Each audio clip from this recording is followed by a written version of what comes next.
What up, folks? What's up? What's up? What's up? It's the pastor. I just wanted to jump on for a few minutes. Talk about this craziness that I just witnessed in court. Crazy. But I'm not surprised. I'm just going to say it. I'm not surprised. Whew. The more things change, the more things remain the same. I'm driving, so if y'all want to tag some people to share this out, well and good.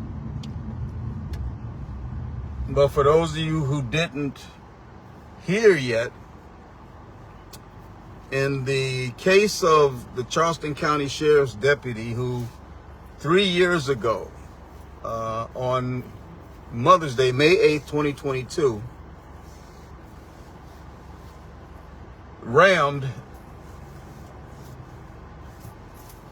T-boned a car that had 3 women in it, 3 black women in it, killing all 3 of them. She was driving at excessive speeds on a rural road called New Road out in Ravenel. Speeds at one point that reached over 80 miles an hour. And at the end of that road was a stop sign connecting New Road and Highway 17.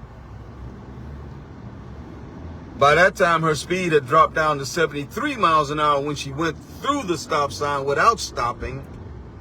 And on the other side of the road were these 3 women, Stephanie Dantzler, who would have been 56 years old a few days ago on the 17th, but she was killed that night 3 years ago, and her 2 daughters, Shanice, who was driving the car, and Miranda, who was in the passenger seat. Miranda had just graduated from college the day before with a degree in criminal science and had a promising career. The mother, Stephanie, was in the back seat. The impact on this Charleston County Sheriff's Deputy, Emily Pelletier, on that car, when she T-boned that car, going at 73 miles an hour. All of the instrumentation in the vehicle, it clearly said that when she went through that stop sign without stopping and slammed directly into the driver's side of the car with those 3 women in it, she was doing 73 miles an hour. She literally crossed from where the stop sign was to the car in 1 second. And that's a 4-lane highway with a median that she had to go across to the other side. They were in the far right lane going south. She came from New Road across 2 lanes going north, on the 2 northbound lanes, a whole median, and then 1 southbound lane before she slammed right into them. The impact was so hard that all 3 of them died from full body blunt force trauma. The impact wrecked their bodies. The impact on the driver, because the hit was on the front quarter driver's side. Shanice was driving the car. The coroner said that the impact, when she was hit, it moved all of the organs in her body from the left side of her body to the right side. Her left lung moved over with the right lung. Her intestines and all of the organs that occupied that left space of her body all moved, were forced over to the other side. They had to be literally extracted from the vehicle by removing the roof, because this Charleston County law enforcement officer chose to disregard her vow to serve and protect, and she became, using her car unintentionally now, She became a weapon of mass destruction when she killed those 3 women on Mother's Day. Let me just tell you this. On Mother's Day, 10:55 p.m. on Mother's Day, May 8th, 2022, the day after the youngest woman in the car, the mother's daughter and the driver's sister, Miranda, had graduated from Claflin College the day before. And they had just celebrated Mother's Day, going home, minding their own business, obeying the speed limit. They were driving like 57 miles an hour, I think, and it's in a 60-mile-an-hour zone. They had their headlights on. And bam, just like that. And these, I was getting ready to cuss, but I'm going to try not to cuss. These nasty lawyers, right, for this woman who killed them, tried to paint them as being the reason why they died. Tried to make it say that the driver was drunken, that Shanice was drunken. Tried to say they were driving without any headlights. All lies. Oh, that man in closing arguments said that she was intoxicated with this family sitting there. But they didn't fool the jury. Let me just put it that way. They didn't fool the jury. Because the jury went out and deliberated a short period of time and came back into the courtroom and said, shoot, guilty on all counts. All 3 counts. And that was the end of the jury's obligation, was to find guilt or innocent. Guilty on all 3 counts. And then it went to sentencing. Sentencing. This was the judge's job, right?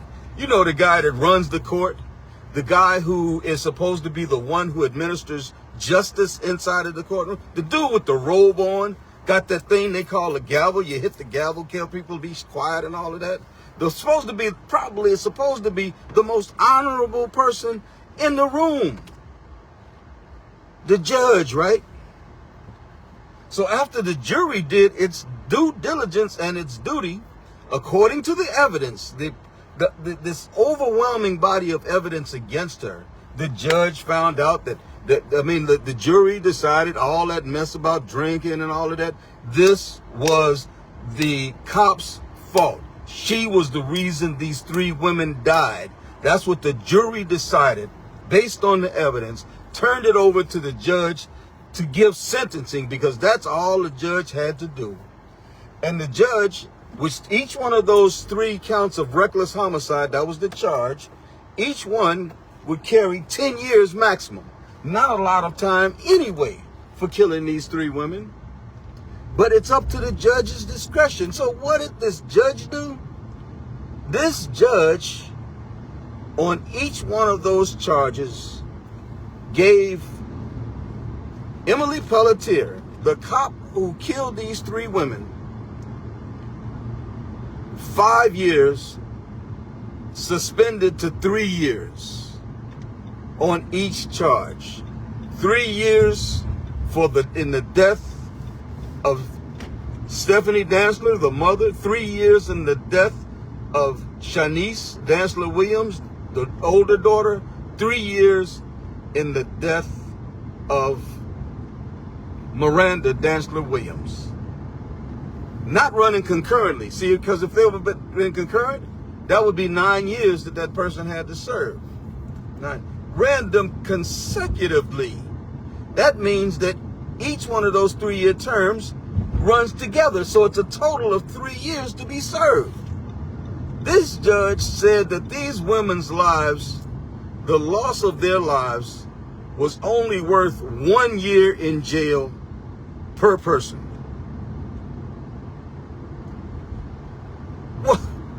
1 year in jail per person. Again, it wasn't the jury. This was the judge that did this.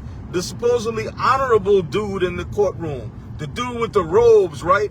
And the gavel. The minister of justice in the courtroom. She killed 3 women who just happened to be 3 black women who were obeying the law.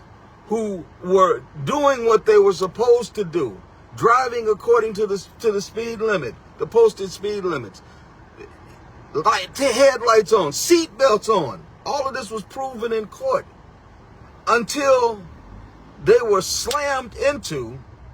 Remember, from the time that this cop blew through the stop sign to the point of impact, it was 1 second. And the defense lawyers tried to say they had time to react, but they didn't react because the driver had been consuming alcohol. 1 second. That's like saying, okay, you all know the CEO that was killed in New York walking down the street. He was walking down the street and the dude shot him, right? That's like saying it was his fault because he didn't react quick enough to save his life. The disrespect in this is atrocious. It's crazy. It is totally crazy. And from day one, it's been that disrespect. I don't know whether you know it or not, but first off, Emily Pelletier, the Charleston County deputy, when this happened, right? And she went on paid administrative leave, okay? And was traveling and everything when they decided to actually terminate her and bring charges against her. They had to wait for her to come back from wherever she was at in order to take her to court to charge her. So when the day that they charged her, right, I think it was like June 6th or something like that, they drove her into the Sally Port. They walked her into the side by herself, uncuffed. They processed her in, got her in front of a bond judge. She bonded out. She was in court maybe 3 hours at the most. Never did she spend a night in jail at all. But the disrespect inside of the bond court. Y'all know that at bond court, that for each one of those bodies, you know how much bond the judge set for each one of them bodies? $25,000. A total of $75,000 for killing three black women. Disrespect. Conditions of bond was that she couldn't travel anywhere. Of course, she's out with her family, enjoying holidays and birthdays and Christmases and all of this here, having a great time seeing her friends and all of this for the last 3 years. 3 years, folks, she's been out enjoying life. With the condition of the bond being that if she was going to travel anywhere, she had to get permission, right, from the families of Stephanie, Shanice, and Miranda. And you know what? She repeatedly asked them for permission to travel and have fun. I heard, I can't verify this for sure, that she wanted to go to the Olympics, and she sent a message through the victims advocates. Can I go to the Olympics? No remorse whatsoever. Victimizing the survivors again.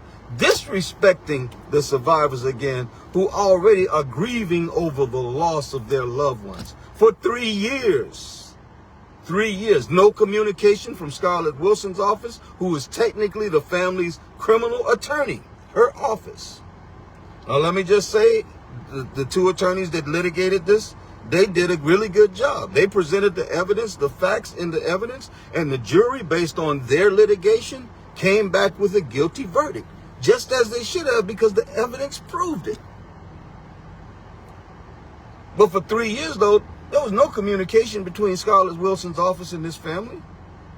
They didn't send no flowers, or nothing like that. Neither did the Charleston County Sheriff's Office really do nothing, Basically kicked them to the curb for 3 years until we kept raising sand. Me and the family kept raising sand, and finally they got into court after 3 years.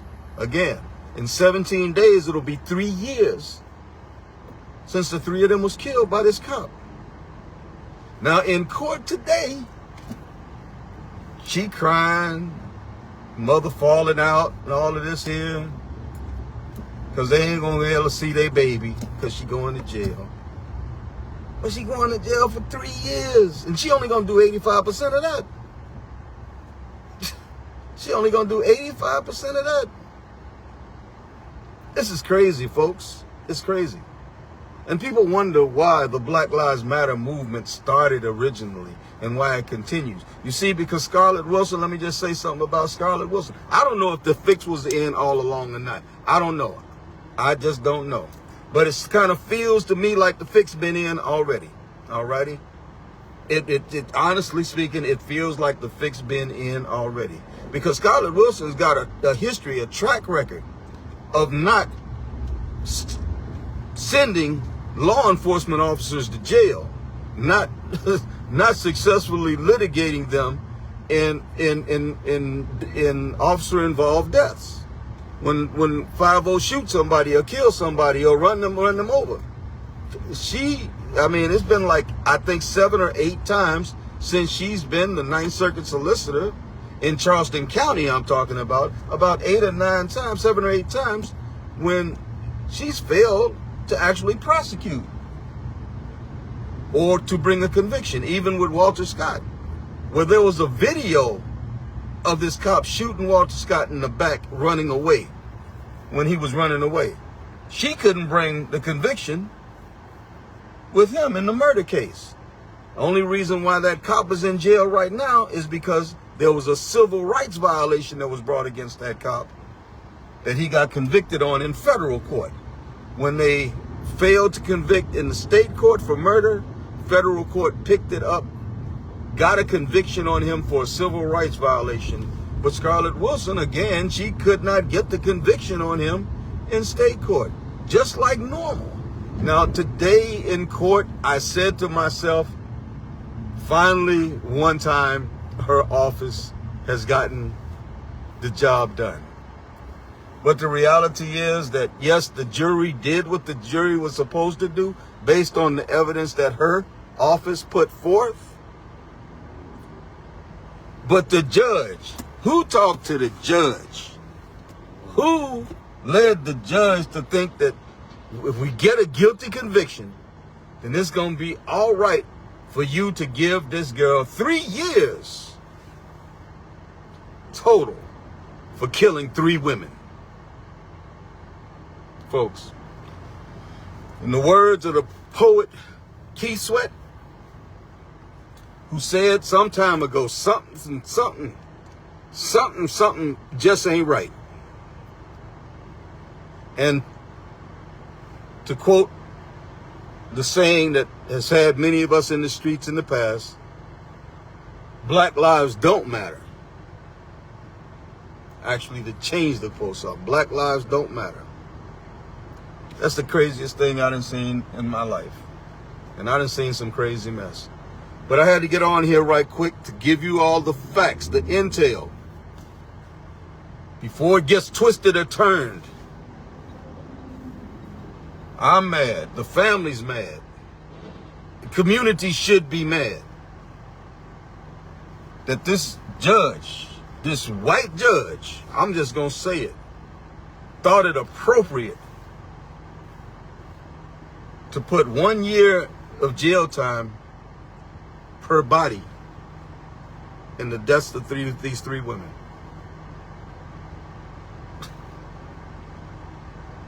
I'm not even going to ask the question about making it make sense, because you can't do it. I can't do it.